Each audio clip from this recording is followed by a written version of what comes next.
Right.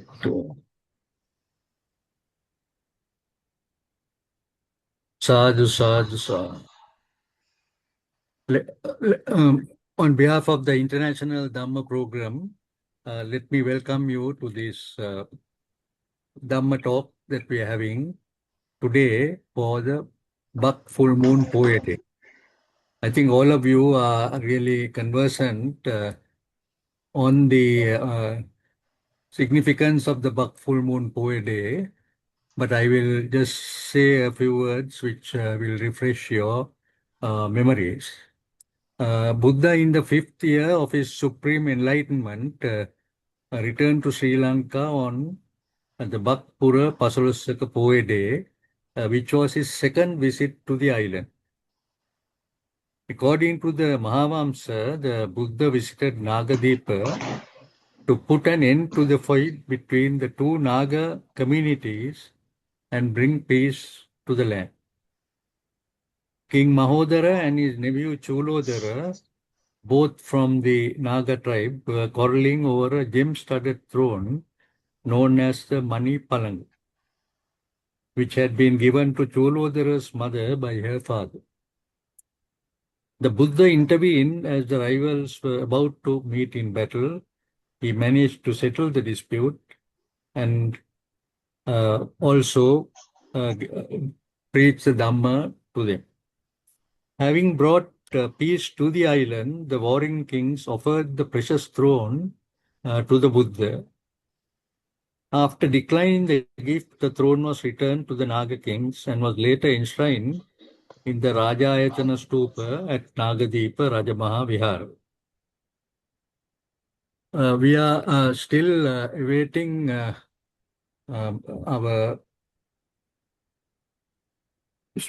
the Dhamma speaker today, Bhante Sujato. I think he is getting a few minutes late, but till he comes, we will maybe commence. Deepika, is that all right? How do you want to? He will. Has he been in touch with you? Or not? Right. So, Dr. Sumana, I think Dr. Sumana Ratnayake is really one of our main resource persons that we have had for our Dhamma talks, and he is based in Sweden, Stockholm, and also been to Sri Lanka and many of the other countries where he has visited on many Buddhist maybe programs. So I would like to maybe till Bante is able to make it to speak a little with Dr. Sumana, because Dr. Sumana, can you now, of course, I mentioned about the Bak full moon Poe day, but I'm sure that you may be having more references relating to the visit of Lord Buddha to Sri Lanka, and whether maybe you can relate a few of those events. Good afternoon, everybody. Until Bhante Sujato joins the program, I think we can continue, if you like, with a little guided meditation and also with some question answer session, if you don't mind. Because I published a book called Mindfulness Beyond Time and Space, I can focus on that aspect also anytime. That will be good, dear. Yeah. So, because all of a sudden, when we join the program like this, I have not prepared anything special, but I have a lot of programs in my computer itself, even the slideshow. But depending on your own all interest, I can focus on any aspect. Shall we do a guided meditation? I think that to start with, Yeah, if you can. yeah. To start with, until Bhante comes, we can have a session for meditation. It's important, of course, for our own mental well-being and physical well-being, as we all are familiar with, I can, give you a little guided meditation if you all would like to honestly participate in it. So let us start by relaxing the body from head to toe. You can just sit on your chairs as you are used to, and just feel the touch of the chair, and keep your back straightened, head erect.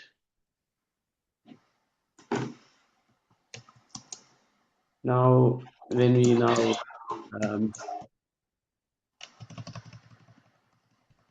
focus attention on the whole body posture from head to toes, you may feel the entire body from head to toes.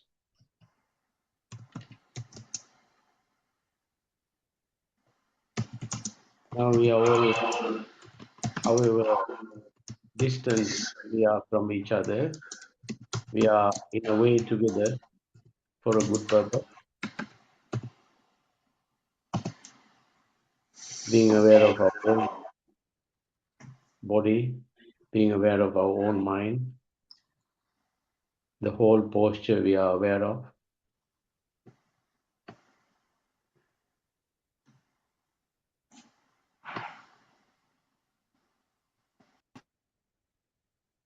So although Bante is a little bit delayed for whatever reason it is, we can just have our reflections, our mindfulness on what thoughts are occurring to our own mind.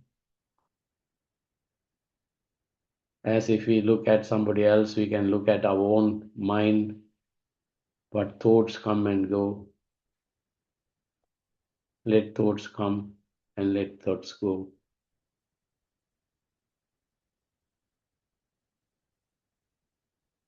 In the meantime, we can be aware of the silence that we experience within us. Be aware of the silence around you.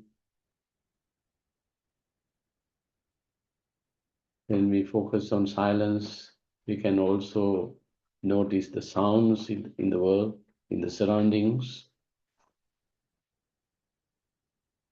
Just let the sounds be there, just like we let the silence be there in the surroundings.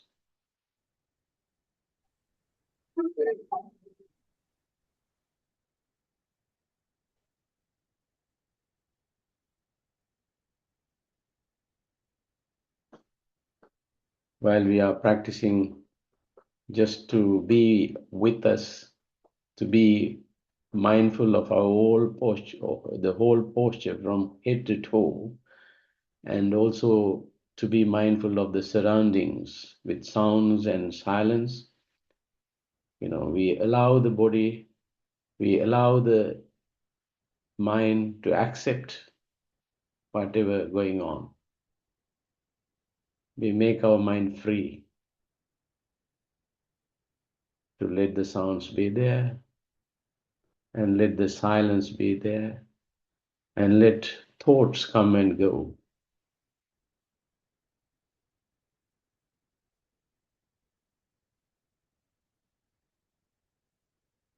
This way of allowing things to happen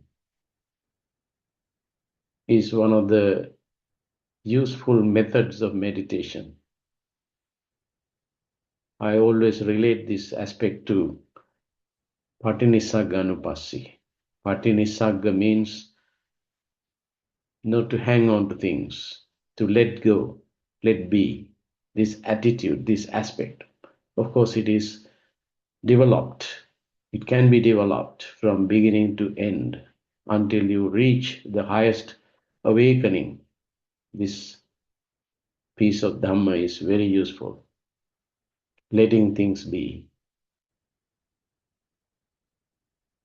Patipurva, Ni Purva, Saja is the root. Pati plus Ni plus Saja. Saja is to embrace. Ni Saja is to let be, let go. Just allow things to happen.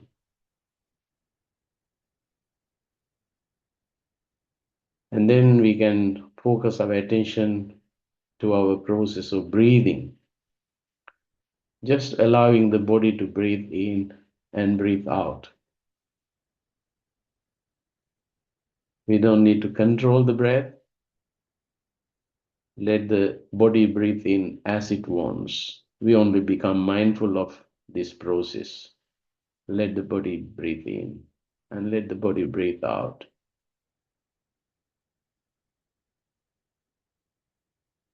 We may feel the touch of the breath at the nostrils. Some of you may feel the breath even in the process of expansion and contraction of your muscles of the body, the abdomen muscles and the chest muscles expand and contract. At the same time, you feel the touch of the breath at the nostrils. When the air passes through the nostrils in and out, you may notice the touch of the air, touch of the breath.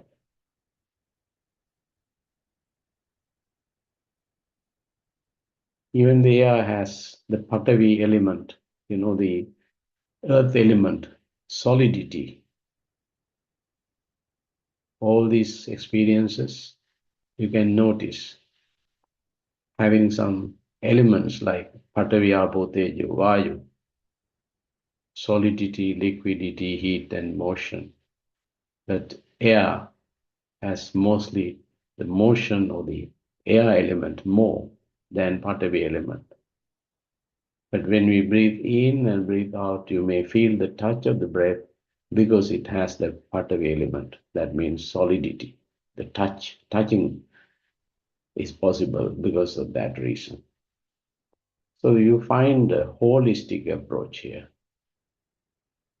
even with regard to breathing, although we focus on the breath as a process of air, breathing in and breathing out, in order to feel the touch of the air, it must have a solidity.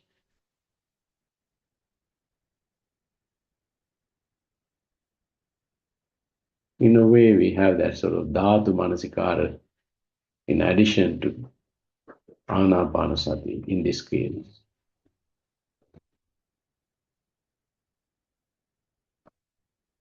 So having this reflection on the breath, let the body breathe in, and we are mindful of that. Let the body breathe out, we are mindful of that.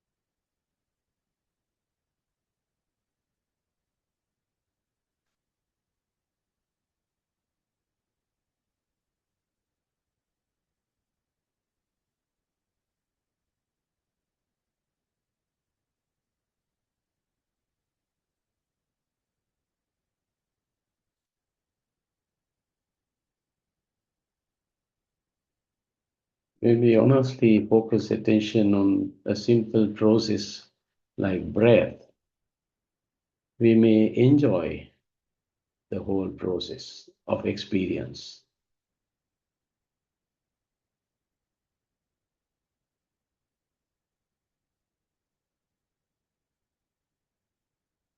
Simply, it will generate joy in the bottom of our heart if we really become aware of this simple process of breathing in and breathing out. So the element of joy will help us to continue with this program, being aware of our whole body, accepting what is going on, experiencing simple process of breathing in and breathing out, even the feelings connected to breath, Vedananupassana, feelings connected to breath, even to feel the touch of the breath is related to Vedana, Vindima, feeling, sensation. So in the simple process of Anapanasati, we experience all these subtle experiences.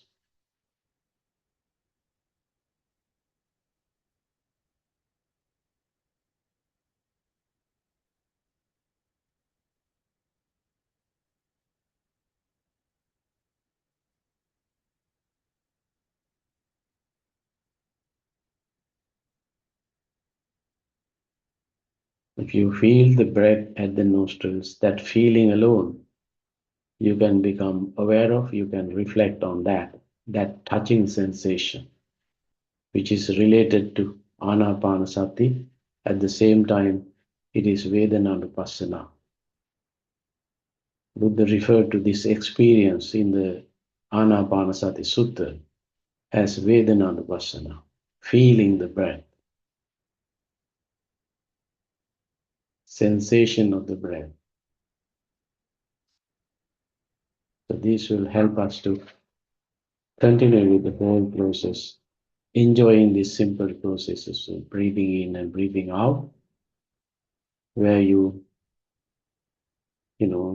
develop a certain half a smile on your face, because this joy that generates in the heart will reflect on your facial muscles as well. Because when we do this honestly, we enjoy doing it. We feel peace and harmony with it.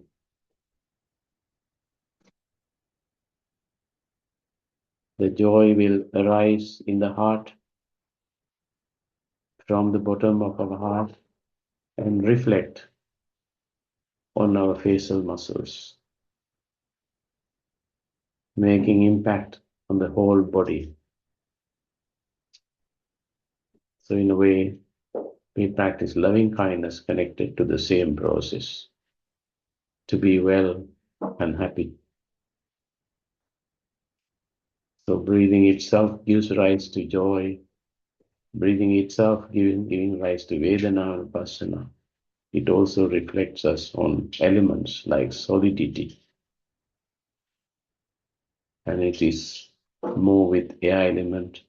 This way, we can reflect on the whole process as a process of experience of elements as well.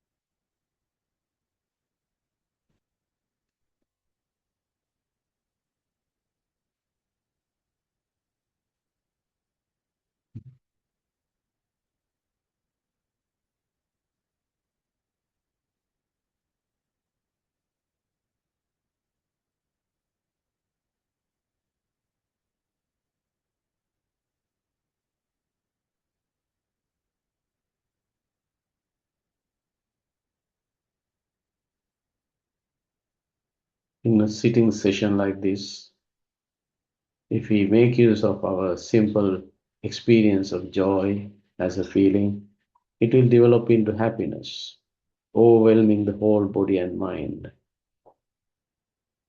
So let that joy and happiness will help us to develop more and more samadhi, more and more concentration, which can be used for us to look into deeper insights into suffering, insight into anicca, changing nature, to be in harmony in changing patterns. How to do that, all that. So we are with the Dhamma within a short time like this, by reflecting on our breath alone, relaxing the whole body and mind, reflecting on the Dhamma, reflecting on the foundations of mindfulness depending on our experiences.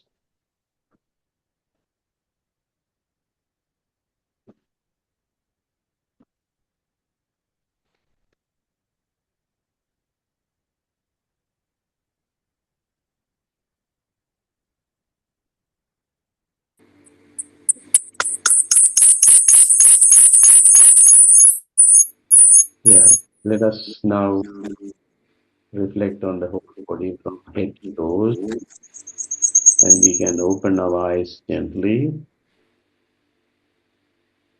being mindful of opening our eyelids. You can make it also a practice of your awareness of subtle changes of your bodily changes. Sadhu, sadhu, sadhu. Thank you very much, Dr. Sumana, You're welcome. for conducting that meditation program. What we would like is till Bhante comes, we can have a Q&A. If I can just start with a question that is already there, that is Yeah, really relating to the present moment, you know. Now, say, we are mentioning about the focusing on the breath. yeah, How do you really realize when you will when you would come or when you will observe the present moment?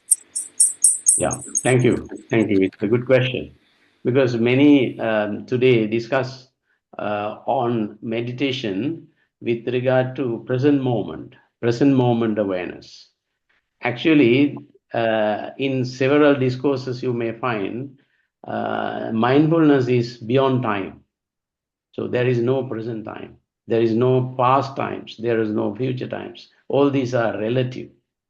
These are relative processes. Therefore, time is important as far as convention is concerned. When we talk, on a subject based on language, we have to use terms like yesterday, today, and tomorrow. But actually speaking, as some discourses show us, there is no present and future. Buddha used a special term called Pachuppanna instead of using Vartamana. Vartamana is a term for present moment or present tense, but Vartamana is just limited to grammar, Pali grammar or language grammar. But Vartamana is called Pachuppanna in Buddhist terminology. Pachuppanna means dependently arisen, that things arise dependently. This is what we call even time. Time is nothing but a series of events together we call time. But of course, conventionally, we have to use these terms like yesterday, today, and tomorrow. And when we are mindful of present moment, so that means we are we are aware of what is going on, being in harmony with what is going on, without thinking about the present moment as such, because there is nothing called present moment. Everything is, dependent on various concepts and various ways of understanding. Bhante Sujato, is he coming now or is he there? Yes, yes, he's Bhante is already here. here. Yeah. So thank you very much, Yeah, Dr. Kumana. Sumana, I don't So want to interrupt you. yeah, so can I thank you very much, Sadhu, Sadhu, Sadhu. We wish to welcome Bhante Sujato, who has just So, arrived. sorry, I'm late, Professor Lakshman. My Wi-Fi was just misbehaving, so I'm not sure what's up with that. But I just saw on the thing, like in my calendar, it said it starts at now 9 p.m., which is now. But I just saw a message saying we're starting at 8 p.m., so I'm not sure which one is correct. 8:30. Anyway, no, it's okay. Now we can go according to Bhante's time, so we can start Well, now. sorry, just to clarify, what time were we supposed to start? Is now the starting time? We are supposed to start at 3, but Which is when? 8:30 our time. 8:30 our time. Okay, in the calendar it said 9. I know. Right. I just saw that. Yeah. Okay. Never mind. Okay. No problem. Just to clarify. Okay. Right. So anyway, Thank you very much, Bhante. We are extremely sorry that there had been maybe some mishap in the timing, because I think Not at earlier all. we said 3:30 and we later changed to 3, so most probably that would not have been changed in Bhante's Maybe, yeah. calendar. So that Okay. is one of the reasons. So let me welcome, that is on behalf of the International Dhamma Program, for this Bak Full Moon Poya Day Dhamma Talk, which is on the Buddhist storytelling parables from the Satipatthana Samyukta. So I'm very happy that today we have some of our committee members and also Dr. Sumana, who's been present and was doing a meditation program till Bhante arrived. And we also have Deepika Mirakon from the Sutta Central, and our committee members, Kamal Nilavira and Lalit Gunasinghe, and our special invitees who are present here. And let me also welcome all our Dhamma friends who are present. So before we start, I just want to give a small introduction about Bhante Sujato. Of course, all of you know that he's been doing these programs continuously with our International Dhamma program. And as you know that Bhante Sujato is also known as Ajahn Sujato or Bhikkhu Sujato, a prominent Australian Theravada Buddhist monk, author and translator, known for co-founding Sutta Central, which is an online digital library spearheading freely accessible translations from the Pali Canon. So this, I think, is a very great achievement, and which has been made available to all Buddhists free of charge. Recently, Bhante Sujato launched a major project in Sri Lanka, which was the presenting of 1,000 sets of English translations of the Tripitaka, covering 28,000 volumes of Sutta and Vinaya Pitaka, to Pirivana educational institutions in Sri Lanka. So I think this is a great achievement. This project undertaken with Pirivana education in Sri Lanka was in support of enhancing the learning environment for young monastics, ensuring they receive the knowledge and guidance needed to uphold and spread the Dhamma. Um, as you know, maybe Bhante was here for over 2 months and visited most of these places to uh, actually 23 locations in May and June, where the Pirivenas, the Silmata training centers, universities, and special libraries to present these books. So I think the main function was held at the BMICH, where we had the Mahanayaka Theros, the Venerable Bhikkhus, and also those who were receiving the Tripitakas present, also with many of our Dayakas who were present there. So this international Dhamma program will also, now we feel that with the close connections that we have with Bhante Sujato, because I saw that there were one or two maybe institutions that had agreed also to teach English to the Buddhist monks, so that they will be able to read this Tripitaka and also maybe go overseas and spread the Buddha Dhamma. So I thought that even our international Dhamma program, that we will we should also make our best effort to do this, and we will really be discussing with our committee members as to how we could do this. I also know that the servants of the Buddha, actually Venerable Vajrarame Jnanasiha Thero, is a patron of that. He also has been doing this. So there will be quite a number of institutions that will really support this very worthy project that Bhante has undertaken. So Bhante, so we are, as I said, this will help everyone. And I must also thank Deepika, because she's been someone who's been closely not only working with us but also on this project. Because I think it was spread over about 2 years, I think, to collect all the funds that were required, which was not an easy task. But finally, it was all very well done. and was of great benefit to the Pirivanas and the other institutions that are teaching the Dhamma. So with those remarks, Bante, I would invite Bante with respect to commence the Dhamma program and maybe deliver Pansil, the 5 precepts, and then start the Dhamma talk. So. Thank you so very much, Lakshan.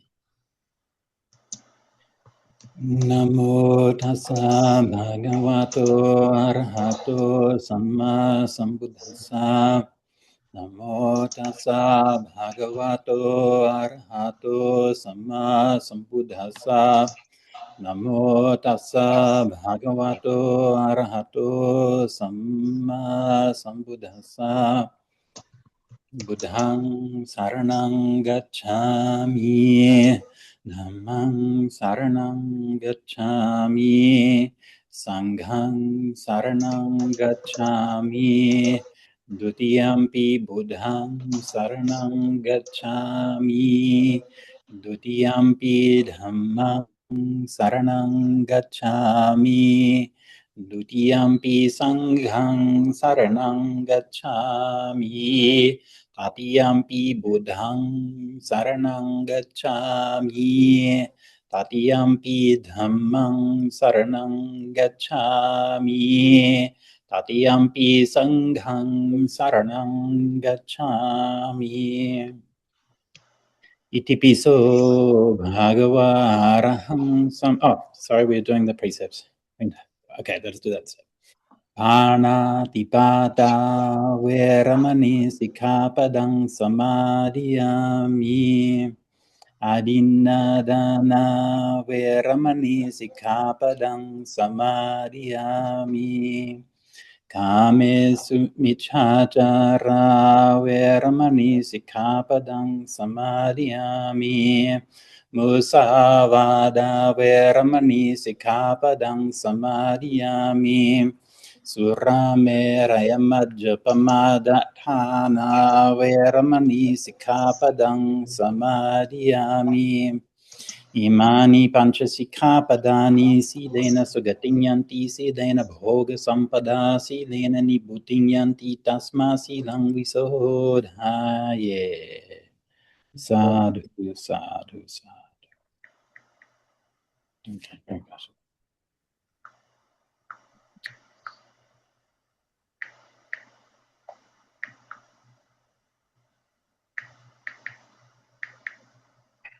Okay, excellent. So shall we begin with the Dhamma talk, Lakshman? Yes, we can start, Bante.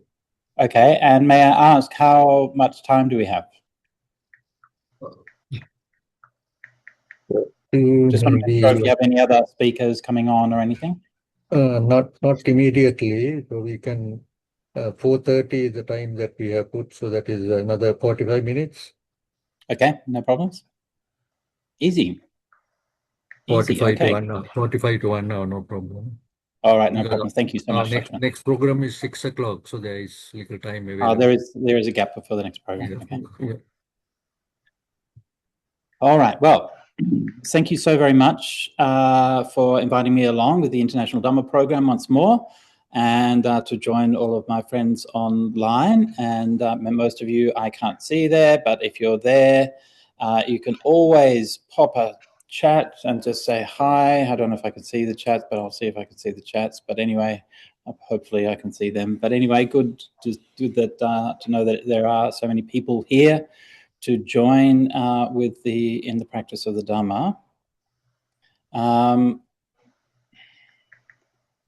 Okay. 139 at the moment. 139 people, yeah.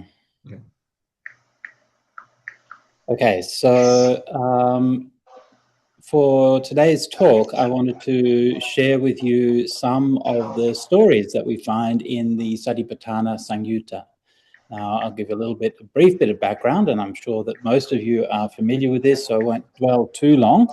But in the Pali, what we call the Pali Canon, we have the Tripitaka, we have the suttas, which is the main discourses of the suttas. We have the 4 main Nikayas, and one of those Nikayas is the Samyutta Nikaya, and the Samyutta Nikaya contains discourses that are grouped together, mostly grouped by topic, sometimes grouped by a person or something like that, but usually grouped by a topic.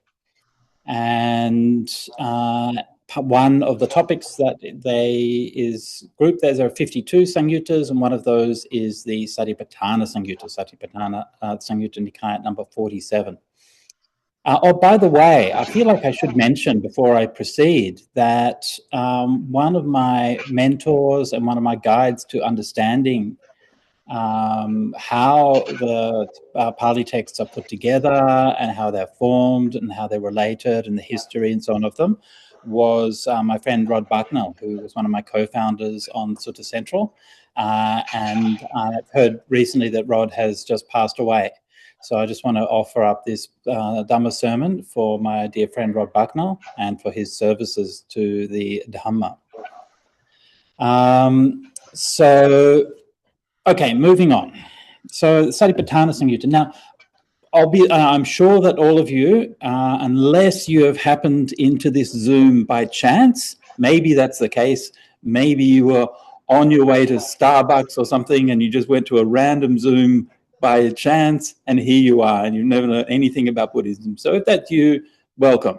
But for most of you, you'll be around Buddhism before, and you will know something about Buddhism, and you will have heard of mindfulness, and you would have heard of Satipatthana and Satipatthana meditation, one of the most important topics in Buddhism and one of the most popular and widely taught, analyzed, discussed, and practiced part of the Buddhist teachings.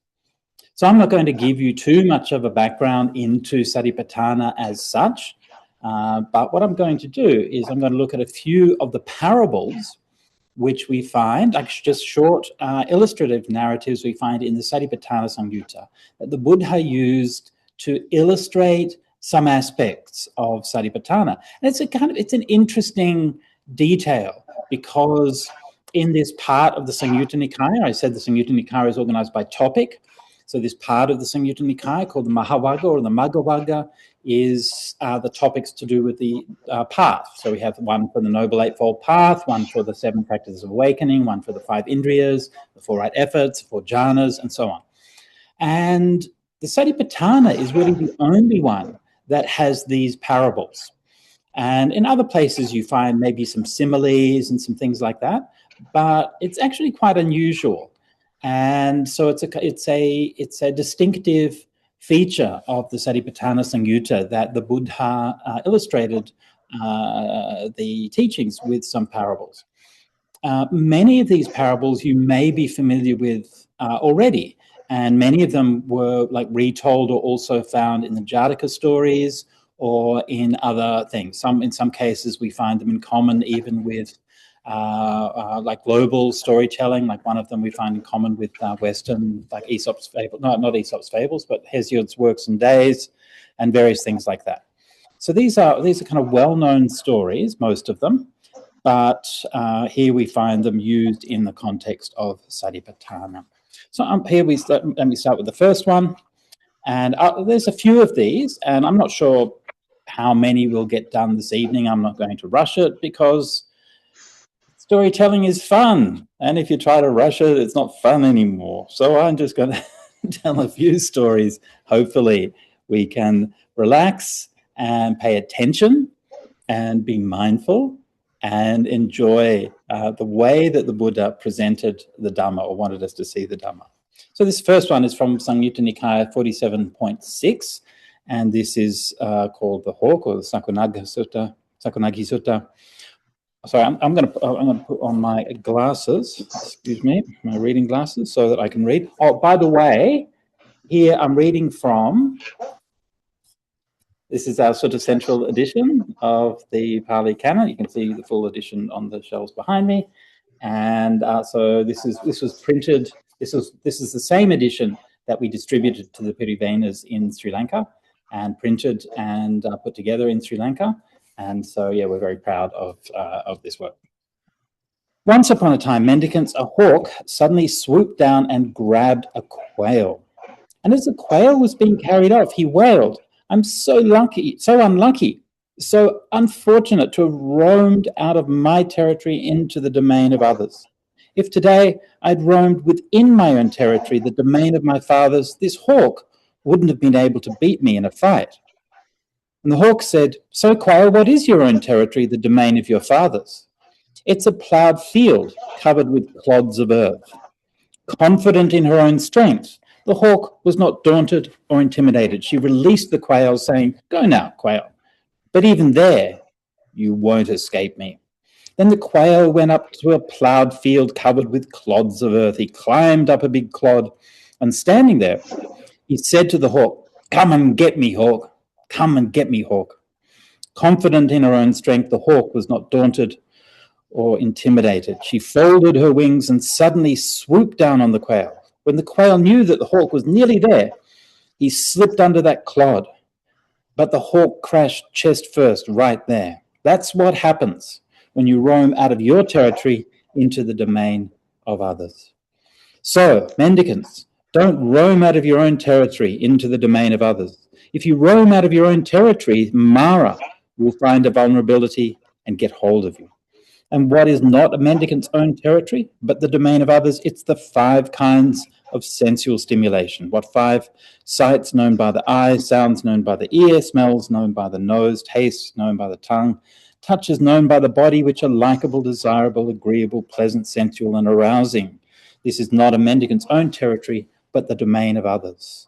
And what is your own territory, the domain of the fathers? It's the 4 kinds of mindfulness meditation. What for? So when a mendicant meditates by observing an aspect of the body, keen, aware, and mindful, rid of covetousness and displeasure for the world. They meditate observing an aspect of feelings, mind, and principles, keen, aware, and mindful, rid of covetousness and displeasure for the world. This is a mendicant's own territory, the domain of the fathers. All right. So here is the sutta, and we can see, I'm just going to make a few little comments about what's going on with the sutta and how the Buddha is using this as an illustration. Okay, so the actual teaching that the Buddha gives there at the end is the standard teaching on Satipatthana, and you can see here that it's given in brief.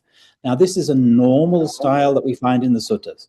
So in the suttas, the main doctrinal topics, whether it's the 5 aggregates or the 6 senses or dependent origination, all of them are taught many times, often hundreds of times. And usually they are taught just in brief, just with a short little formula or short little standard statement. And how are we to understand those? Well, at some point in the canon, we will find an explanation of that. So we'll find a sutta that goes in detail and will analyze all the different parts of it and will show us clearly what is meant in the detail of that particular sutta. Now, in the case of Satipatthana, that is obviously the Satipatthana Sutta, the Majjhima Nikaya number 10. And there's other suttas as well that go into different details of Satipatthana, like the Anapanasati Sutta or Kayagasati Sutta, and so on. So there's a number of suttas that give the details for mindfulness meditation. The main one is the Satipatthana Sutta. So in the Satipatthana Samyutta, we don't find that kind of detail. The Buddha's just referring to it. He's not meaning to give a detailed teaching on this, but he's meaning to illustrate or highlight a particular aspect of it. Okay, so let's just briefly look at the story and the storytelling. So you can see in that story, even though it's a very brief and very simple story, but within that, it has the elements of a classic narrative.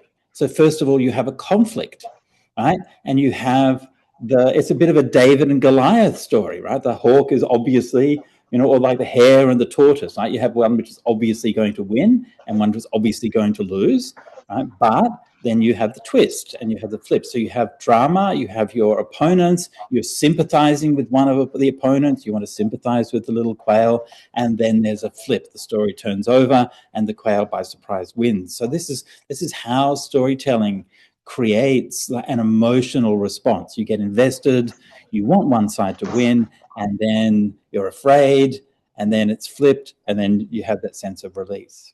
And so it's kind of humorous, it's kind of adventurous, it's memorable. Like once you've heard that story, you're not quickly going to forget it. So even in that short little parable, we find all of the elements of good storytelling. All right, I'm going to move on and look at a couple of other stories. Next time we're going to look at is the very next sutta here in the Samyutta Nikaya, the story of the monkey. Now, mendicants, in the Himalayas, there are regions that are rugged and impassable. In some such regions, neither monkeys nor humans can go, while in others, monkeys can go, but not humans. There are also level, pleasant places where both monkeys and humans can go. There, hunters lay snares of tar on the monkey trails to catch the monkeys. The monkeys who are not foolhardy and reckless see the tar and avoid it from afar. But a foolish and reckless monkey goes up to the tar and grabs it with a hand. He gets stuck there. Thinking to free his hand, he grabs it with his other hand. He gets stuck there. Thinking to free both hands, he grabs it with a foot. He gets stuck there. Thinking to free both hands and foot, he grabs it with his other foot. He gets stuck there. Thinking to free both hands and feet, he grabs it with his snout. He gets stuck there. And so the monkey, trapped at 5 points, just lies there screeching. He'd meet with tragedy and disaster. The hunter can do what he wants with him. The hunter spears him, pries him off that banana tree, and goes wherever he wants. That's what happens when you roam out of your territory into the domain of others. So mendicants, don't roam out of your territory into the domain of others. And from there, it sort of repeats the same teaching that we had in the previous one. Okay, so now in this one, one fairly obvious detail here is that the monkey getting stuck in 5 points correlates with the 5 senses, right? So we have the tar as the sticky, the craving and the attachment, and that's getting us attached to those 5 senses. So that bit's pretty straightforward. And it's a story which on the one hand, kind of humorous, right? Monkey getting stuck in tar is obviously a humorous image, but also kind of devastating because the poor old monkey wasn't doing anything wrong and then gets speared by the hunter. So it's definitely a story that elicits an emotional response, right? The Buddha is drawing your interest with that story of the monkey, but at the same time, it's kind of a devastating little story. Poor old monkey. So just a couple of background details to this one. Some of the textually, some of the details in this are a little bit hard to figure out, and so I did have to do some research to that. So first of all is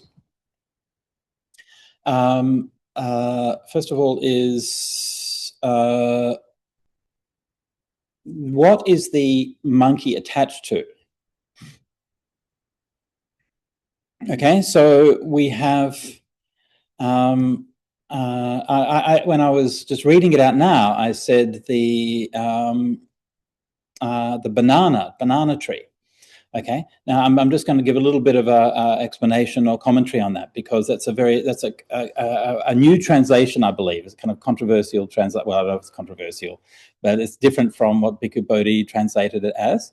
So the Pali there is, I think there's some variant readings, but the Pali variant reading is the, one second.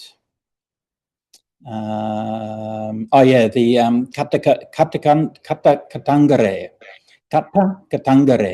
Katta Katangare. And this is a word that doesn't appear elsewhere in the Pali Canon, and it doesn't have a particularly obvious meaning. And if you look in the dictionaries, they'll all say the meaning isn't particularly obvious. Bhikkhu Bodhi refers to a Sanskrit text and says it means a log of wood, which perfectly reasonable explanation and may be the case. However, I find Bhikkhu Bodhi's interpretation there a little bit implausible. The main reason was because he said basically that he spears the monkey and then goes off carrying the monkey and that log of wood. I find that very implausible. What's the hunter doing walking out of the Himalayas carrying a log of wood for? If I was a hunter, I'd take the monkey and leave the wood. So it feels a little bit feels like there's something needing to be cleared up there. So anyway, long story short, I found that there's a similar sounding word in Sanskrit for a kind of banana or a kind of plantain, which grows in the Himalayas. And so it's sometimes called the Himalayan banana or the wild, the wild something banana. I have to check my notes for that. Anyway, so there is a small wild banana that lives there, which has a Sanskrit name that sounds similar to the Pali. So I think that the Pali, because it's an unusual word, Pali's maybe corrupted a little bit, or maybe it's a dialectical spelling. And so it makes sense to me. This explains then why the monkey is wanting to put his hands on this thing, right? Monkeys like bananas. So the monkey was going up and touching it because he wanted the bananas, and that sort of amplifies then this whole simile of the craving and so on and so forth. So when I do this research, just so you know, when I do this research, I publish this on Sutta Central, and the research on, and you can look in the footnotes on Sutta Central, and that will show you when I make these kinds of discoveries or these kinds of interpretations, because whenever we're making translations, obviously there are certain things that are going to be uncertain, certain things that people will translate in different ways. At the end of the day, it doesn't really matter too much. Does it matter if it was a banana tree or a log of wood? Not really. It doesn't matter that much, but I want to be as precise as possible. And to me, it makes it it's a bit more of a vivid simile if the monkey is sticking to the banana tree. So that's what I think the translation is. So that is the story of the reckless monkey. All right, moving along. I'm going to skip ahead a few suttas now, and we're going to go to the story of, let me see if I've got my thing in the right place here. Okay. All right, so this is another one which is very nice and which I like a lot. This is the Sedaka Sutta. All right.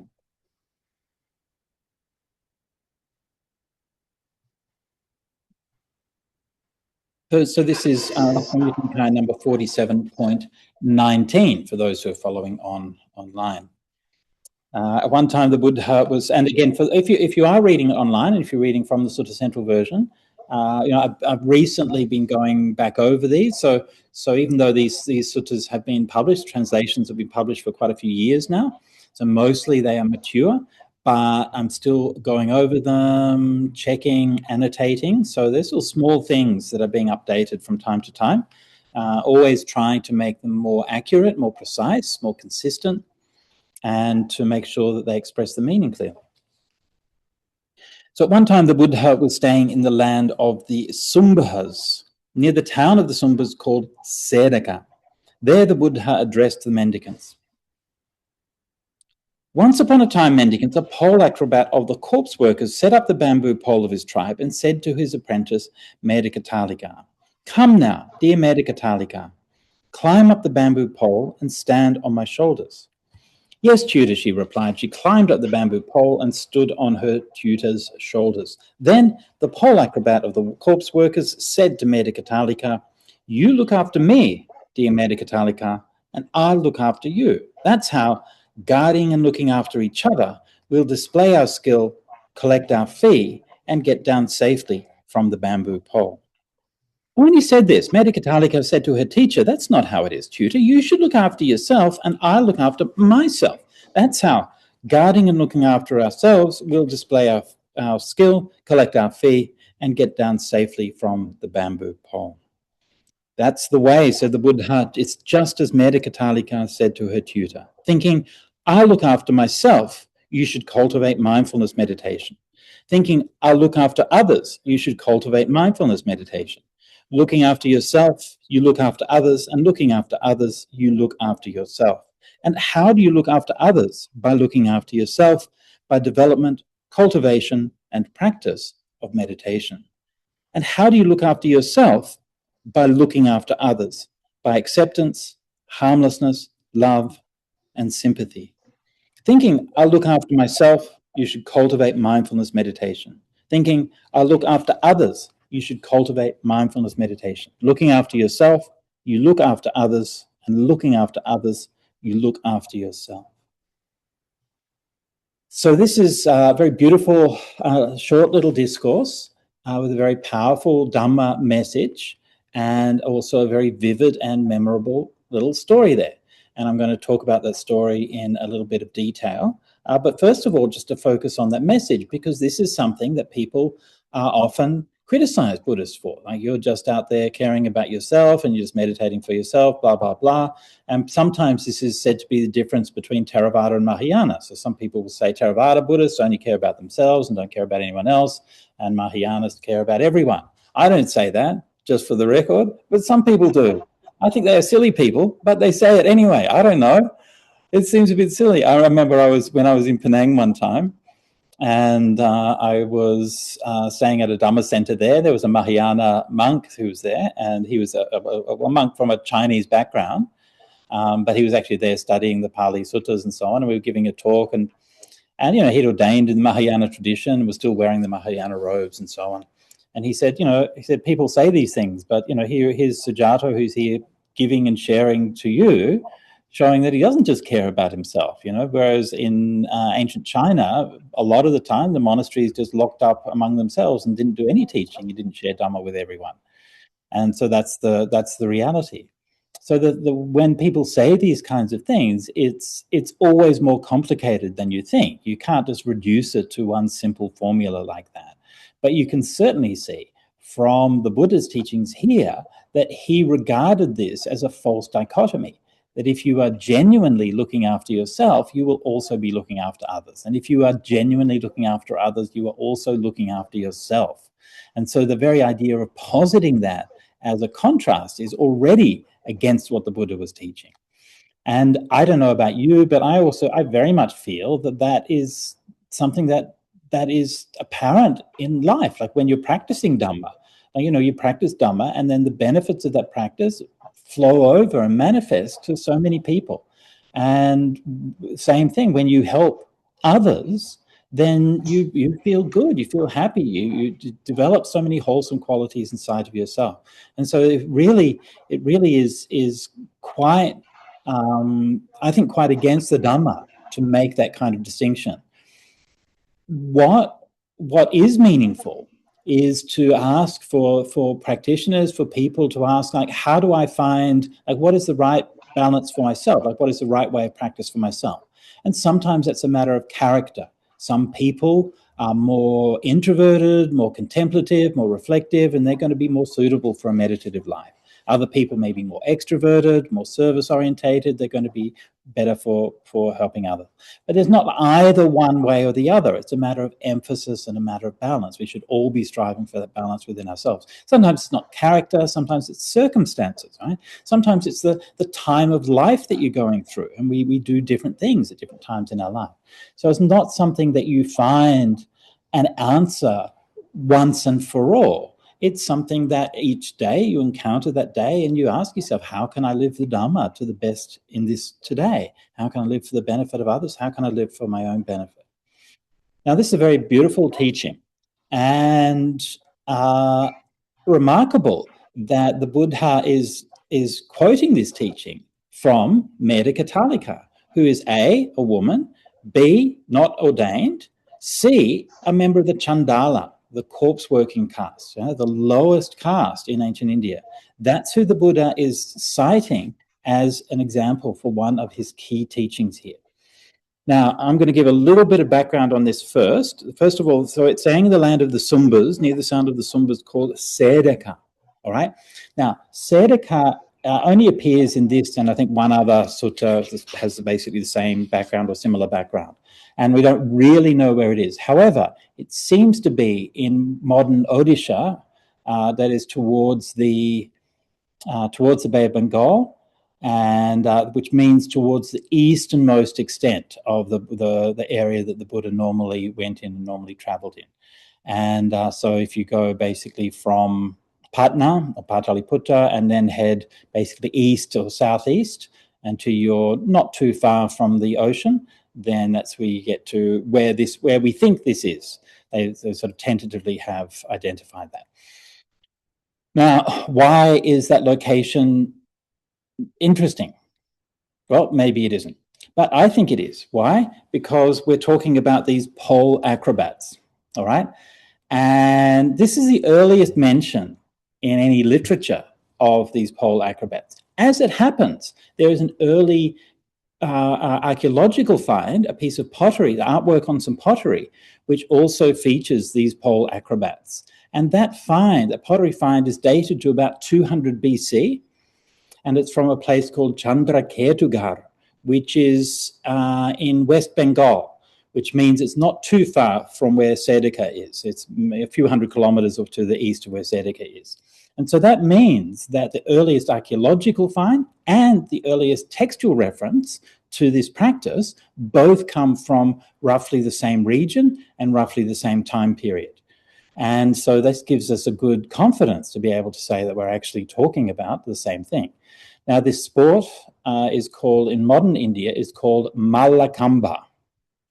Okay, Mallakamba. And luckily, we do have a image. I'm going to put into the chat a link, but I can only send my chat to the host and patrons, Lakshman. I don't know if you can share that with everyone in the talk. So I've just sent that through. And anybody who's online can have a look at that. And that's a post that I made on Blue Sky just recently. And that features the pole acrobats. So hoping, Lakshman, have you been able to send that through? I'll send it. I'll send it.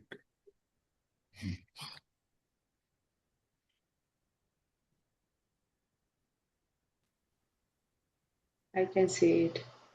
You can see? I can see it. I can't screen share. I can't share the screen. Yeah, I think people can look at it. Wait, Can I'll I, share. can I share screen? No, I might be able to screen share. Can I screen share? I can probably screen share. Let me try this. Let me try screen sharing and see if it works. Okay, I'm going to try screen sharing in just 1 minute. Okay. And I'm going to go to that post and update there. So hopefully you can see that on your screen, or if not, then go to the link. And so that's looking down. We can see the image now. Yeah. Can we see the image now? Yes, Bante. Yeah. Good, excellent. Okay, so let me just talk about this image for a little bit before we go on. So you can see the main images here. I'm not sure if you can see that main image in the center, surrounded by decorative flowers. Now you can see that there's 3 acrobats, right? And the sutta only mentions 2 acrobats. Here they have 3. One is crouching on the ground, and he is holding a pole in his hand. So he's actually holding the pole up and balancing it in his hands. The pole is shaped like a T.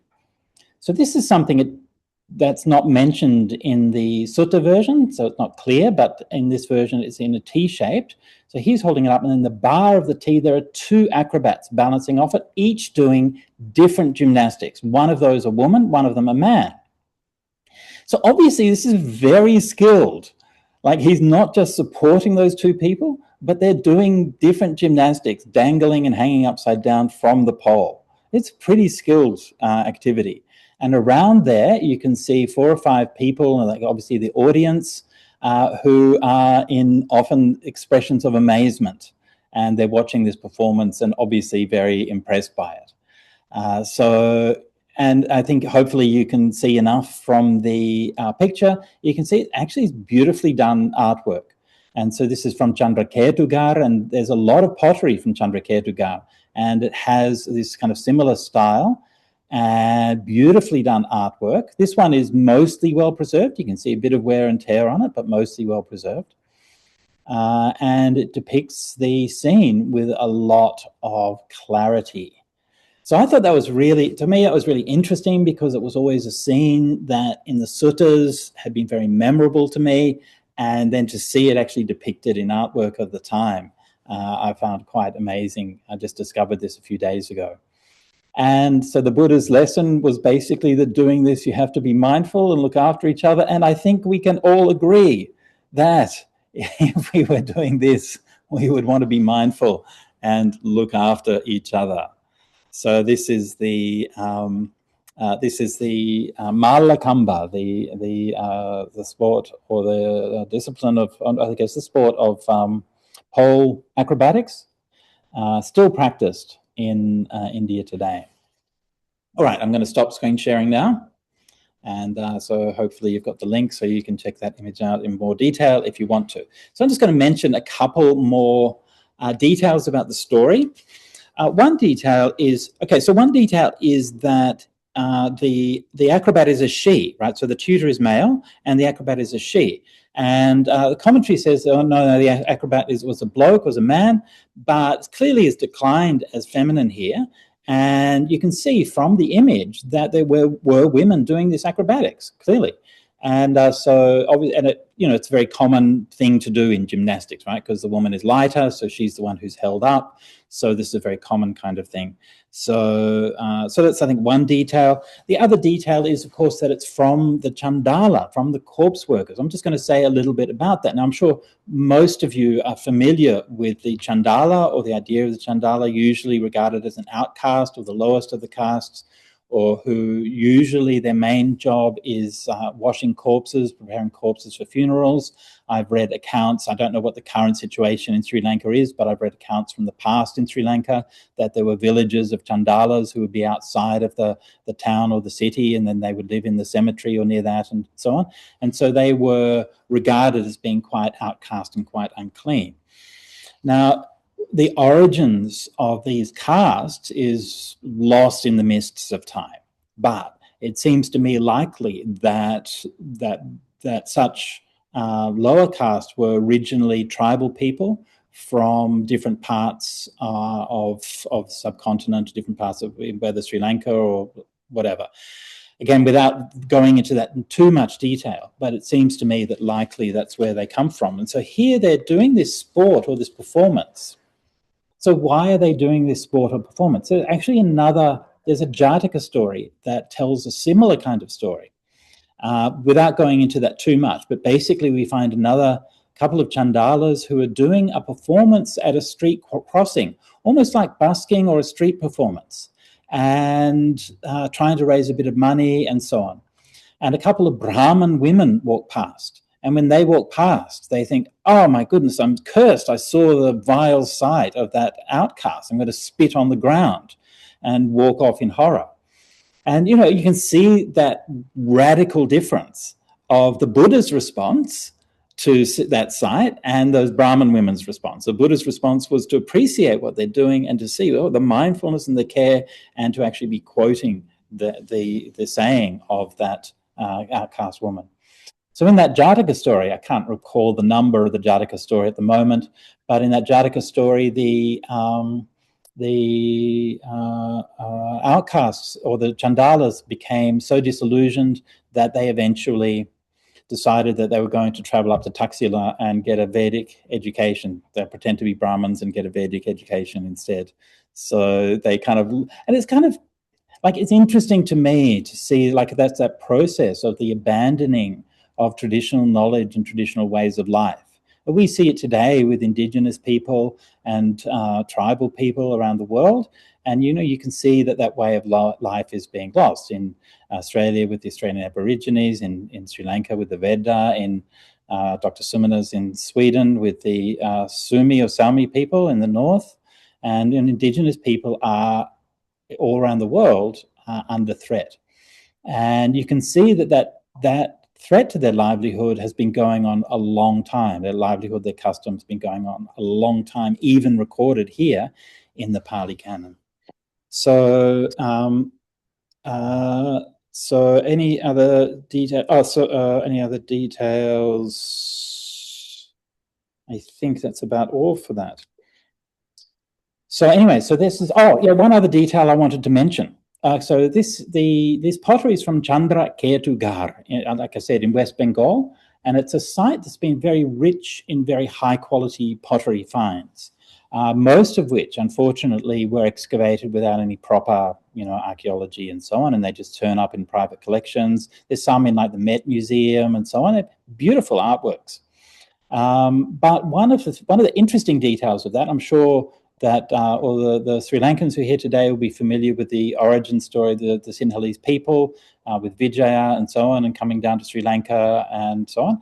And it seems from some of the archaeological remains, it seems like Chandraketugarh was in fact the civilization from which the Sinhalese people came. And so that's in West Bengal. So that's, I mean, this obviously is just a historical hypothesis. It's not a truth. But when I was looking through the pottery, you can see that there are certain details, iconographic elements and references that very much reminded of that kind of story and so on.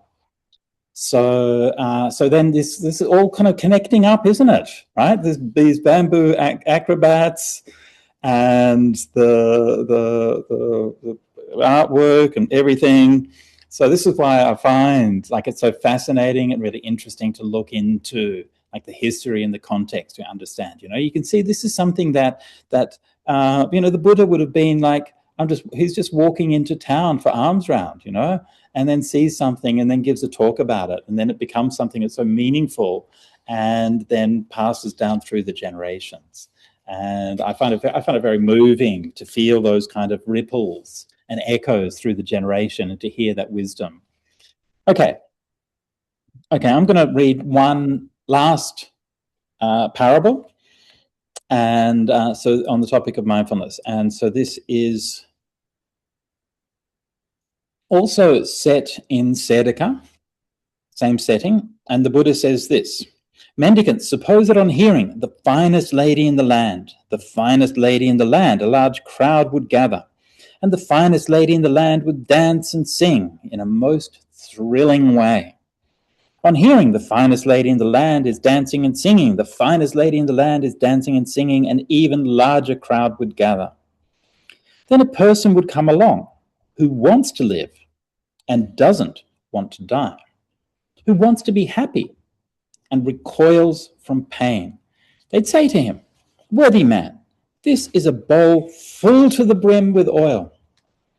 You must carry it between this large crowd and the finest lady in the land, and a man with a drawn sword will follow right behind you. Whenever you spill even a drop, he'll chop off your head right there.' What do you think, mendicants? Would that person lose focus on that bowl or negligently get distracted outside? No, sir. Well, I've made this simile to make a point. And this is what it means. A bowl of oil filled to the brim is a term for mindfulness of the body. So you should train like this. We will develop mindfulness of the body. We'll cultivate it, make it our vehicle and our basis, keep it up, consolidate it, and properly implement it. That's how you should train. All right, so this is another very memorable story, a very memorable simile, also a very challenging one. So, like when you read these stories, like these little stories and parables, they're quite delightful. Like to me, they've got a touch of humor to them, and you know it's quite a dramatic circumstance. And again, you know, notice just the storytelling elements in this. So the Buddha, in telling the story, sets up the scene. We can imagine what that scene is like, and then the Buddha introduces our main character. And the main character is somebody that we can empathize with, right? So the protagonist, someone who wants to live and doesn't want to die, who wants to be happy and recoils from pain. Well, we're all like that, right? So when we hear that, we empathize. Okay, we put ourselves in that situation. So to me, it's really interesting. Like if you see these even very short, very simple stories, actually each one is a masterpiece of storytelling, because each one tells you exactly what you need to know to have that empathy and to enter into and to understand that story with just a few words. So then, of course, we have that situation. He has to walk carrying the bowl brim with oil. Now we're having this situation of the finest lady in the land, who's obviously a celebrity, a big star, who's dancing and singing, attracting a big crowd. Okay, so the Pali term for this is the Janapada Kalyani. Now, Janapada Kalyani has often been rendered as the most beautiful lady in the land. Okay, which is, it's fine. That's not an incorrect translation, but I feel it's a little bit of an inadequate translation. Kalyani doesn't literally mean beautiful. Actually, Kalyana in the Pali Suttas normally means good, Normally it means, in fact, morally good. And so something which is kalyana is something which is elegant, something which is upstanding, something which is high quality, something which is excellent, something which is fine or refined. And so clearly she's beautiful, but she's not just beautiful. She's also a very talented singer and dancer. So that's why I translated it as the finest lady in the land rather than the most beautiful lady in the land. It's a subtle distinction, yes. But again, just trying to reflect these nuances of what it's saying. Okay, so I had a similar experience to this, in fact, a couple of years ago. I was in Singapore. I was coming back to Sydney. It wasn't exactly similar, all right? But I was coming back to Sydney, and the plane was flying in, and I happened to see in the news that Taylor Swift was playing in Sydney. Okay, so I'm like, okay, fine. So anyway, I looked at, she's going to be playing at the Sydney Olympic Centre. Okay, that's fine. So I'm like, my flight's coming in. It's on the night that she's playing. Okay, that's fine. My train, because I come in, I catch the train back home, goes past the Olympic Centre. Okay, that's fine. And I'm checked the time of the train. My train goes past the Olympic Centre just after the concert finishes. Okay. So I'm not in exactly the same situation, but this place is going to be swamped with all of these Swifties who've just been at their concert and so on. And that's true. It was, yeah, all of these girls with like sparkles and tiaras and so on, all looking happy and exhausted after their encounter, after their concert. Anyway, so these are real things that can happen. And you can imagine, like these days, if you've got a big performer, then you've got lines of security, you've got fences and all of these things to try to control that. And clearly is not somewhere that's going to be easy to practice mindfulness. So that simile, that idea, you have to carry that bowl and not spill a drop. Like if you'd given that simile, okay, if you'd just given that simile, then that would already be a good simile, right? If you said that mindfulness of the body is like carrying a bowl of oil and not spilling a drop, yeah, that's already a pretty good simile.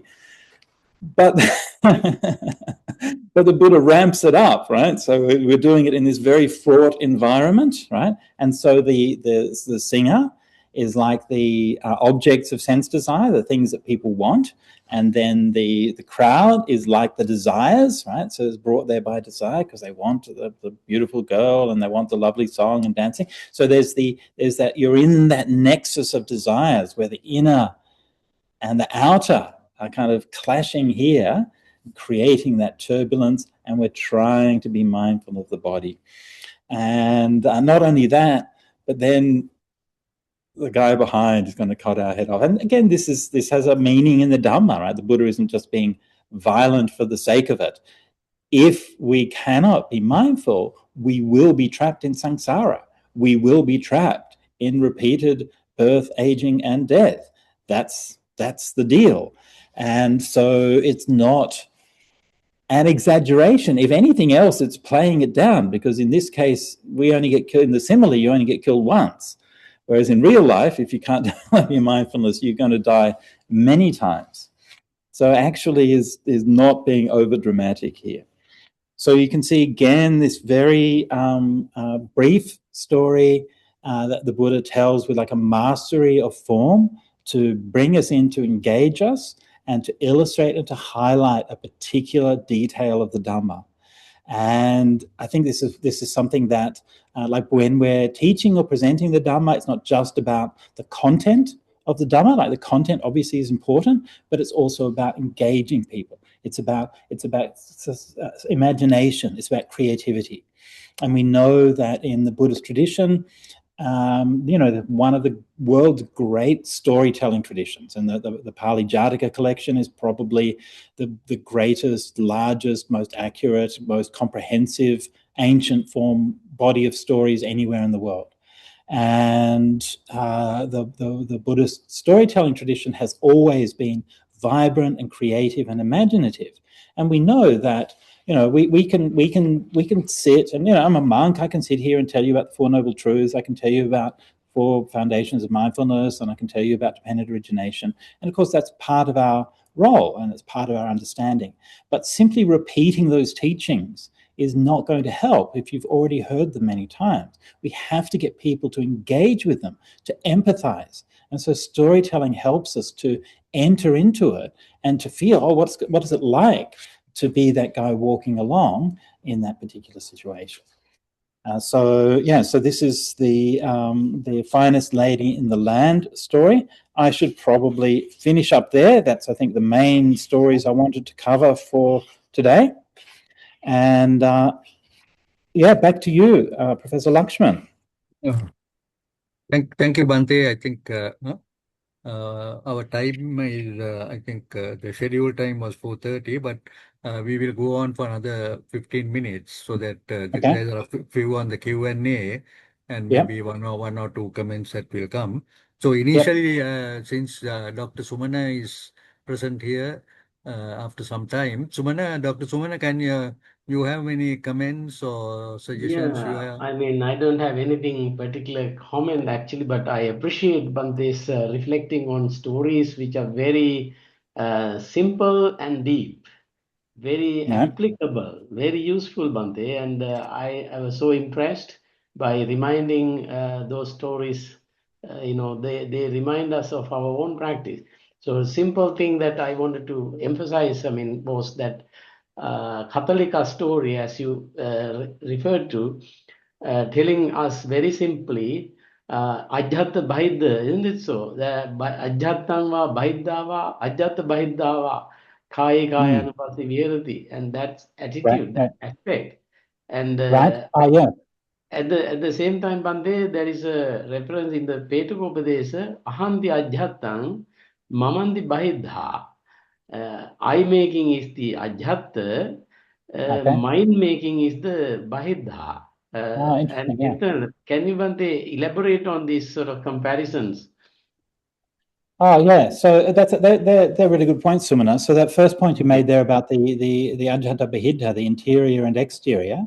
So this is clearly is a good example, right? Because the mindfulness in that case, like we normally think of mindfulness as being, I'm going to sit down and meditate. I'm going to be mindful of my breathing and so on.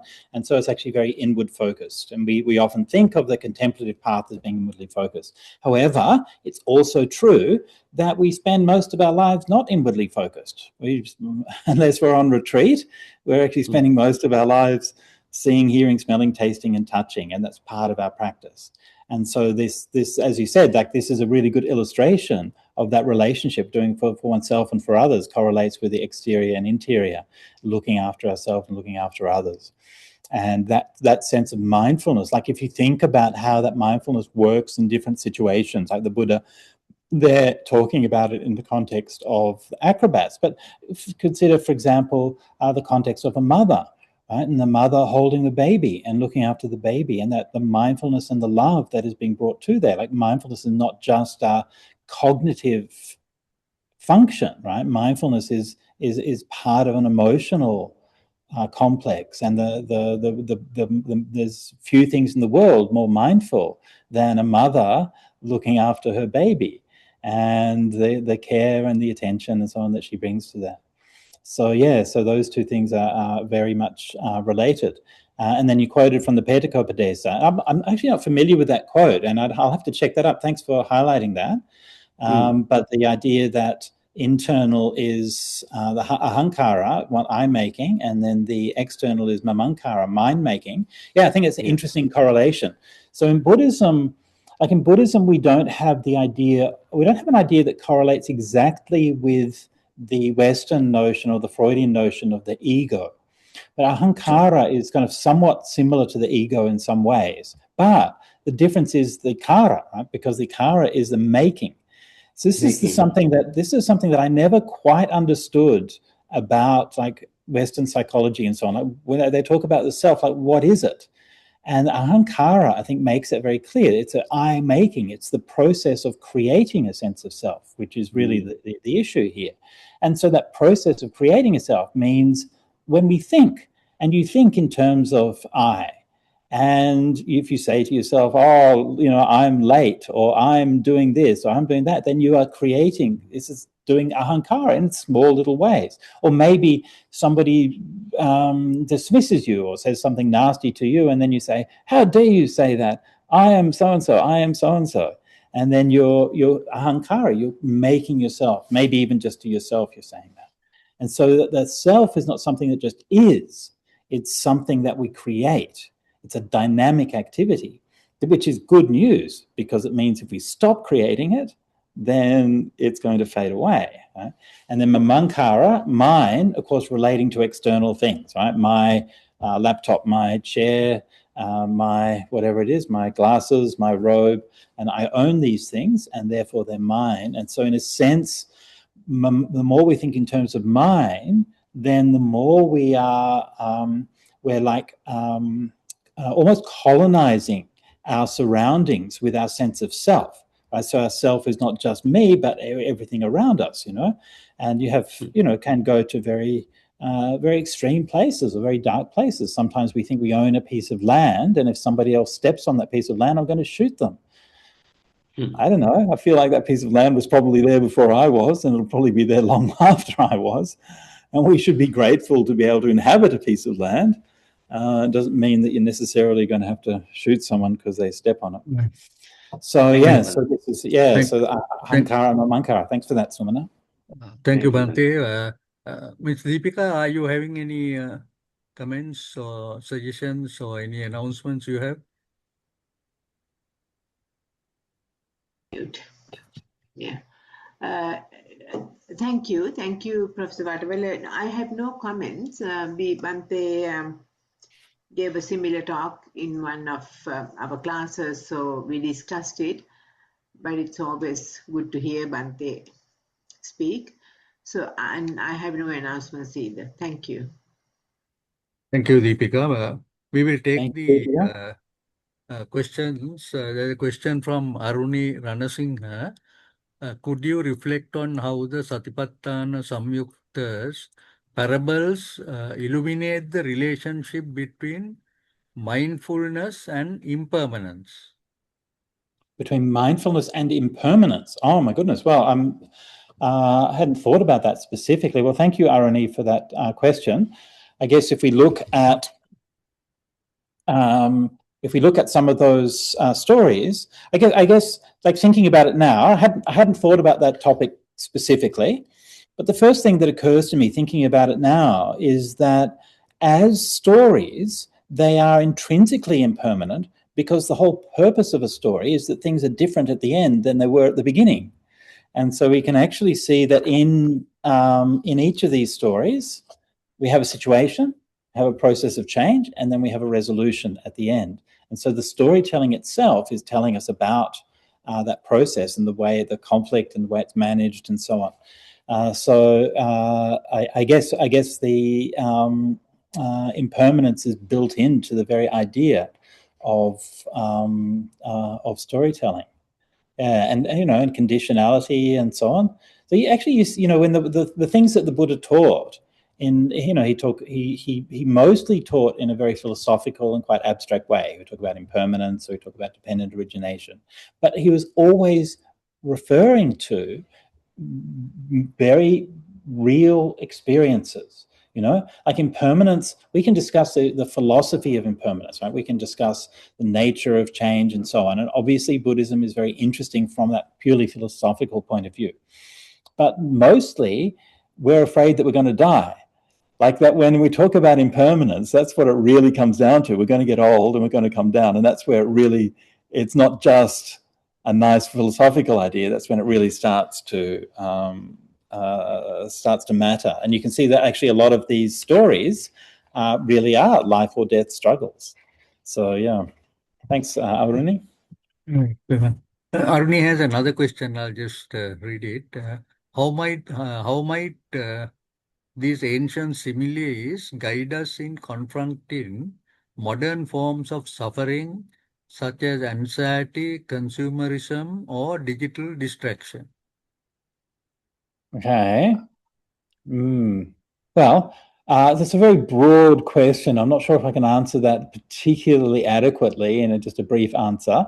I'm not sure that anxiety is a modern thing, or maybe it's increased. Consumerism, yes, and digital distress. Distraction. Yeah. Digital distraction, digital distress, digital doom. Yeah. Well, first of all, we can see that a lot of these stories talk about sense restraint. And sense restraint, of course, is an important part of the Buddha's teachings, as part of the gradual path. And we live in a world which is explicitly designed to distract us as much as possible. And everything is designed to make us lose our mindfulness. And honestly, it's obviously getting worse. Like obviously. If you walk around in a city today, and here I live in Parramatta in Australia, and I'm sure it's the same in Colombo or Singapore or wherever you are, half the people are walking along the roads on their mobile phone. Come on. And what I think they don't understand, they've got no sampajanya, right? No situational awareness of walking along on their phone. What are you doing? You're just watching some dumb TikTok or playing some dumb game. Like, why? And what they don't realize, I think, is that like everybody else is making way for them. Like the reason that they don't bump into people is not because they're so clever, it's because everybody else sees that they're on their phone and moves out of the way so that they don't bump into them. So yeah, I do think that these are very real things, and I think we need to put boundaries, we need to limit them. Digital devices, we should use them less. We should not be looking at your phone while you're walking along the road. You should have time limits around these things. We should have, we need to have a sense of, but like just having rules around these things is not going to solve too much. You have to have a sense of purpose. And that's something that always keeps me in my focus. I do a lot of work for sort of Central and my translation work, as well as my practice and so on. And these are things that always inspire me and always keep my focus. So to me, it's really important to not get, distraction doesn't just mean, oh, my attention's over there. Distraction means that you lose your sense of what matters. And your life gets caught up in things that don't matter. And that's such a shame. We live in a world where boredom has been eradicated. But boredom is actually really useful and really essential, actually. You have to be bored. Creativity comes from boredom. Insight comes from boredom. Understanding comes from boredom. It's actually really important to not be distracted all the time. So I really encourage people to, just take the time to be silent when you can, take the time to not be distracted when you can, take the time to do some meditation, and take the time to remind yourself about what really matters.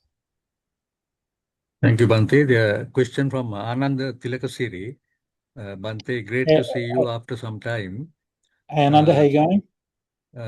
Medaka Talika comes across as a very gutsy assistant, being able to point out the mistakes to her tutor boss.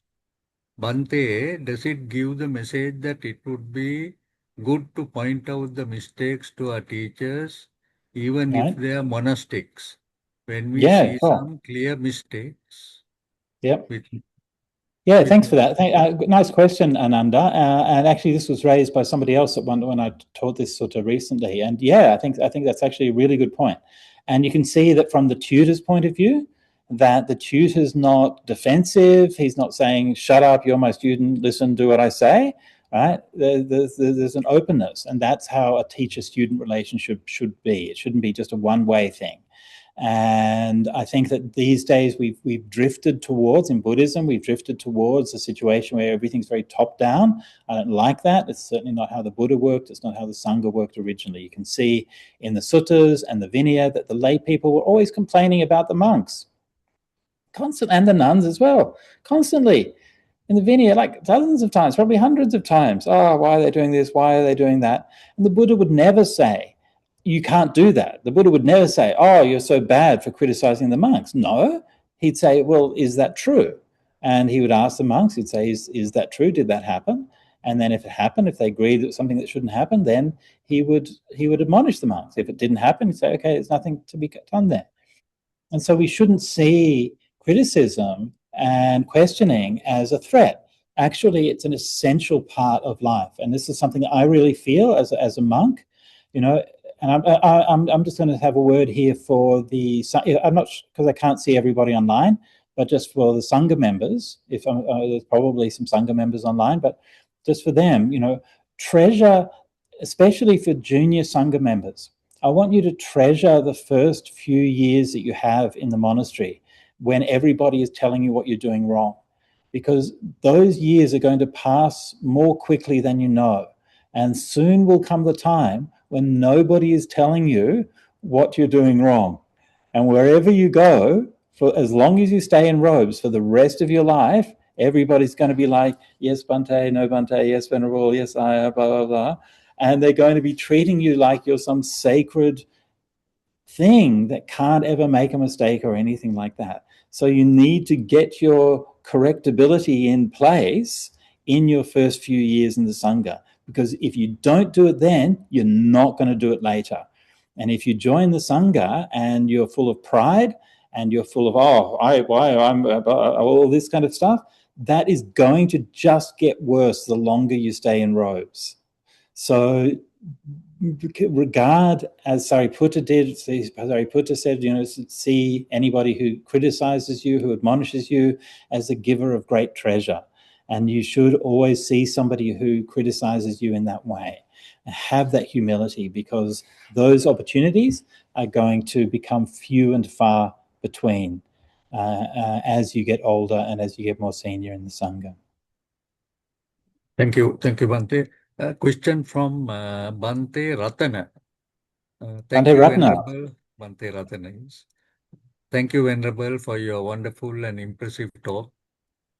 Though storytelling, but effective for mendicant. He has two questions, I think. One, so how about, Venerable, about Vijaya's coming to Sri Lanka? From which location? Could we trace it at today Bangladesh or question mark? Yeah. And two, also about Satipatthana Sutta. At the end of the Sutta, it's as like Buddha has given promise. If mendicant do follow as elaborated in this sutta, one may get enlightened in 7 days or up to seven lives. It's this kind of is this kind of similar to other religious, also promising about if follow their doctrine will reach to heaven. Okay. Thank you for that, Bhante Ratna. So let me take those two questions in turn. So first of all, about Vijaya and his origins. Look, I don't know too much about that. I just have the same general knowledge probably most of you do, probably less. But Chandraketugarh is in, you can look it up. It's in West Bengal. And so my understanding is that that's usually around the region that it's understood that Vijaya comes from. Like I said, there's a few pieces of pottery and so on that I saw when I was just doing research for this that seem to reflect elements of that. Like I think there's like one reference to a ship going to Sri Lanka and things like that. So there's, some quite specific references, but I can't recall them off the top of my head. I didn't look into it in a lot of detail. So what I think we don't know is the extent of, or at least what I don't know, is the extent of that place. Like obviously, if you look at the pottery of Chandraketugarh, it's extreme. There's a lot of it, and it's extremely artistically refined. So we're obviously talking about quite a major civilization, a major city, but I don't know what extent that city had or how it was connected to other people and so on. So I couldn't say that it was necessarily specifically that place, but it does seem to be like the same cultural area that Vijay came from. But it would be, well, at some point I would like to look into it in more detail. But Bhante, if you have any more detail on that, then please do follow up. You can find the pottery of Chandraketugarh around the place. It's in various museums and so on. And so you might be able to find some details there. So the second question was about the promise at the end of the Satipatthana Sutta. It says that you can get enlightened in a certain amount of time. Is this like people promising you can go to heaven? Well, it's a bit different. because promising people go to heaven is usually based on if you believe in something, right? So if you believe in Jesus, you'll go to heaven. If you believe in Allah, you'll go to heaven, this kind of thing. And personally, I don't think that's enough. And according to Buddhism, that was never really regarded as enough, because you have to actually act in accordance with those beliefs for a start. So having a belief in something which is good is intrinsically good, right? Nothing wrong with that. But you also have to act in accordance with that. In Christianity, there's always a kind of a debate about faith versus works. So does salvation come from having faith, or does salvation come from how you actually live? And this is kind of debated among different Christian schools and so on. But in Buddhism, that's not really an issue. Faith in Buddhism is never regarded as being salvific in itself. It's regarded as being a foundation for good action. But the other thing, which I think even more important there in the Satipatthana Sutta, is that the most important detail there is often overlooked. Evang bhaveya, right? Anybody who evang bhaveya is going to get enlightened in that time, who practices it in this way, okay? And what does it mean in this way? Well, it's just been through the whole Satipatthana Sutta, and it's just taught a whole lot of different meditations, many of them very profound and very, very elevated meditations. One understands the Mahagatang Chittang Va and the Amahagatang Chittang. So you understand the freed mind and the unfreed, the expansive mind and the unexpansive mind. These are very advanced stages of practice and meditation. So the promise really is for somebody who is fully completed and fully practiced Evang Bhavaya, that whole thing. And so that's what that's about. It's not like I'm going to do a bit of mindfulness meditation on the weekend, therefore I'm going to get enlightened by next Friday. Okay, so I wish it was that easy, but if it was, I'm sure the Buddha would have said so. Yeah. Thank you very much, Bhante. I will invite our committee member, Kamal Nilavira, to pay merit to Bhante. So, thank you, Professor Lakshman. It's so nice to see Venerable Sujato of Sutra Central with us once again in the International Dhamma program. We last met in London, in Colombo, I think last year. Okay. And we had a very nice and interesting conversation. Actually, today being the 1st of April, I mean, there are so many connotations to this day in the month of April. In fact, I have one elder brother who was born on the 1st of April. Okay. He was made a joker. April Fool's Day. However, it's much merit to you, Venerable Sujato, for your time today. And you very interestingly mentioned about the Vijayas coming to Sri Lanka and about the Satipatthana Sutra. Your Dhamma talk was very, very interesting and reflected by the number of questions by our Dhamma friends. Also, our grateful thanks and much merit to Dr. Sumana Ratnayaka, Mrs. Deepika Veerakon, and all our panelists for their contribution today. Much merit to you all and all our Dhamma friends from all over the world. And once again, thank you and much merit to you, Bhante Sujato. Thank you, Kamal. Thank you very much, Bhante. We pay much merit to you. We are extremely sorry about that confusion that arose. No, please. I should have been paying more attention. I think it was my mistake, because I think Deepika mentioned 3:30. I said it might be too late for Bhante. That's why we said we will advance half an hour, and then she agreed. So anyway, I think everything went off very well. Let me also take some responsibility. That was me. I was responsible. Right. So anyway, I think everything went off very well. And of course, we have taken a few minutes additional, but I think many of our participants are still here. So, Bhante, I think we are really grateful, as I mentioned earlier, for the great work we have done for Sri Lanka, especially on the education area, which I think is something that we also need to follow up. And maybe I will discuss with Deepika also and see how we can provide some assistance, especially for the Buddhist monks of maybe where they can get teaching in English. So that's something I think we may need to put as a priority, because it's not only for the Buddhist monks, but for maybe all students. They really need that. And I think it will be very useful. But now the government has also made certain changes in the syllabus, so that very soon a lot of them would be able to get a knowledge of English, which will help in really maybe broad basing and maybe taking globally Buddhism, which Bhante has done in a great way.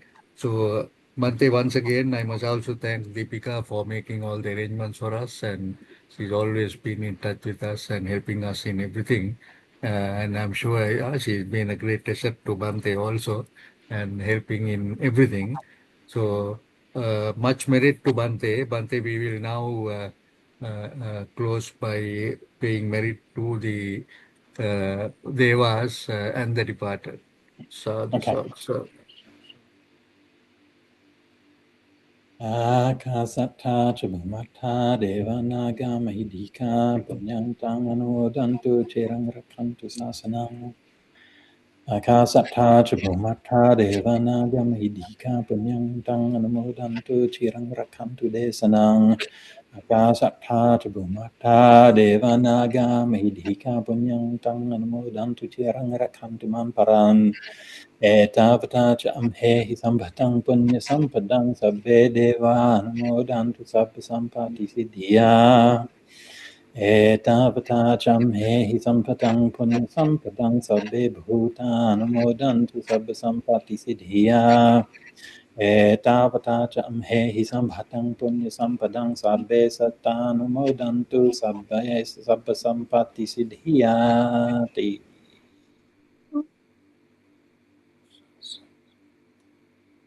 Okay, very good. Sadhu, sadhu, sadhu. Thank you very much, Bhante. I must also thank Dr. Sumana, because when you. Bhante Yes. was late, he was able to conduct the meditation session, and Thank you.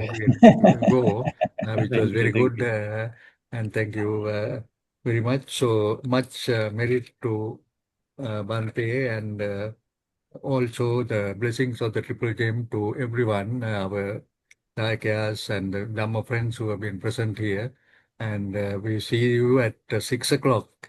We have the second Dhamma talk, and I do hope it's the same connection. So please do join the link at 6 p.m. Okay, thank you so much.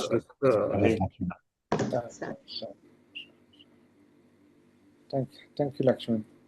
Right.